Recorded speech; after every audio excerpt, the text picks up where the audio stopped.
Top 10 Horror Movies of 2014. At number 10, Afflicted. This indie horror is in the list for two reasons. First, both the directors Derek Lee and Cliff Prowse played the lead roles in the film, and that too very well, which is really exceptional. The other reason is its stylish and creative use of found footage, shooting brilliantly on so many foreign locations without any permission. Two friends on a global backpacking tour are having fun until one of them gets afflicted after meeting a female. Soon his position worsens, and now in a foreign country both the friends need to discover the source of this before it's too late. The film got limited release and thus earned only around $121,000 but holds a 79% rating on Rotten Tomatoes. In at number 9, What Do We Do in Shadows? This one really is a different take on vampires. The three vampire protagonists of the film continuously struggle in the film to pay the rent, manage the household chores, and hiding their identities as well. These 100-year-old vampires are now fed up with the daily sunlight. Again, both the directors Jermaine Clement and Taika Waititi star in the film.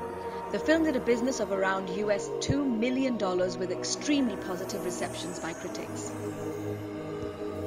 At number 8, Ouija. This film went into production in 2008 and was supposed to be a big-budget supernatural action at par with Pirates of the Caribbean. The final product is relatively made on a lower budget, though with names like Jason Blum and Michael Bay involved. After the tragic death of Lila's friend, possibly because of a Ouija board, she decides to summon her spirit by using the same board. Her friend is not invoked, however a dark spirit comes out only to make things worse. The film was critically panned but a financial success, making around $74 million on a budget of just $5 million. Coming in at number 7, The Green Inferno. After 5 years, we get to see Eli Roth directing again, and the result is superb. This cannibal holocaust meets Hostel is a treat for gory lovers. A group of students travel to the Amazon for protection of a native tribe, but after their plane crashes, they find themselves victims of the very tribe they were trying to save. The film is shot in actual locations with real tribals working as extras. Sadly, the film is not yet released worldwide, and it holds a rating of 63% on Rotten Tomatoes. At number 6, The Quiet Ones. This British supernatural horror tells the story of a professor who doesn't believe in ghosts, and to prove this he performs an experiment on a young woman. He had never imagined that he is going to invoke a terrifying, dark, unexpected and very powerful force from it. The film, directed by John Vogue, has some brilliant jump scares, powerful acting by the lead actor and a tight screenplay. Although the critics had mixed opinions for it, with a rating of just 36% on Rotten Tomatoes, it did financially well, making around $17 million at the box office.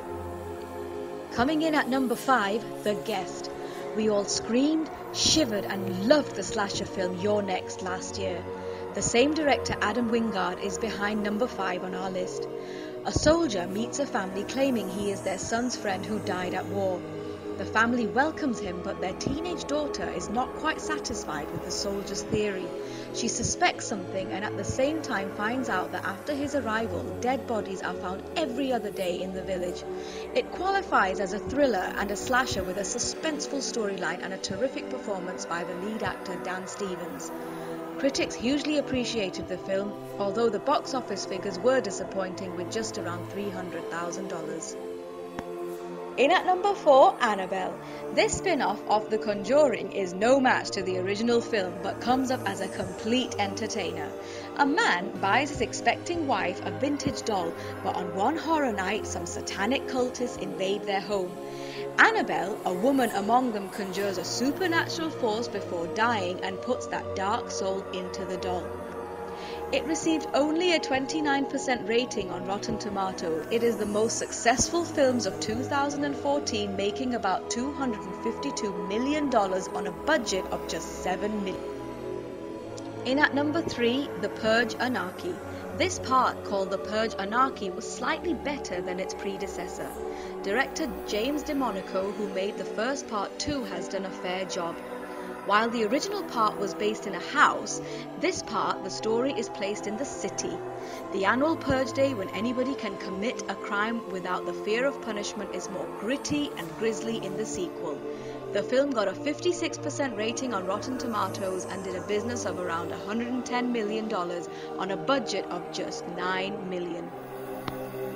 In at number 2, The Babadook. This Australian psychological horror was remarkable not for one but many reasons. A single mother is trying her best to raise her only son after the tragic death of her husband. But after the mysterious appearance of a book called Babadook, the boy starts behaving strangely. While the mother thought it to be just the stubbornness of children, it proved to be something more horrible, way beyond her imagination.